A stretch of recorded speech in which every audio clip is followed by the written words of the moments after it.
Today we're going to talk about Buddha and look at his amazing life. As we do, we'll try to answer questions that have existed for thousands of years. Things like, did Buddha really find the secret to life? And why is it so hard to find a good unlimited data plan?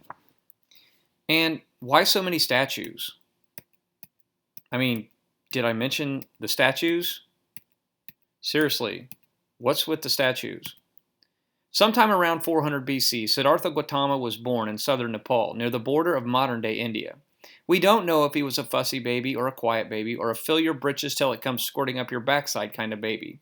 But we do know the name Siddhartha translates to mean he who achieves his aim, and his family came from the warrior caste and were very powerful. When he was young, an astrologer read the stars and told Siddhartha's parents their young son would either become a very powerful ruler like his father, or he would wind up a religious leader and his family would fall from power. Siddhartha's father kept his young son at home to shield him from the real world, believing it to be the best way to ensure his son would follow in his father's footsteps, thus keeping the family in power. Young Siddhartha had never seen the suffering of his people. He'd never seen old age, illness, or even poor people before. Somewhere near the age of 30, Siddhartha left the house for the first time and began taking chariot rides beyond the palace walls. It was here that he discovered the real world. During his travels, Siddhartha saw an old man, a sick man, a beggar, and a dead man in the street. And he came to understand for the first time how unfair it was that he should be so wealthy while others had to fight and scrape just to survive. He saw this stuff and realized that people were suffering when there really was no good reason for them to do so.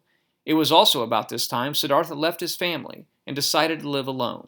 He wanted to experience firsthand the suffering the other people of his kingdom were living through. After giving up his wealth and starving himself, it didn't take Siddhartha long to realize that approach was likely going to kill him and certainly wouldn't reveal the meaning of life. So he found a fig tree and began meditating under it, hoping a purpose would find him. While there, he was tempted by the goddess Mara, but he resisted her charms.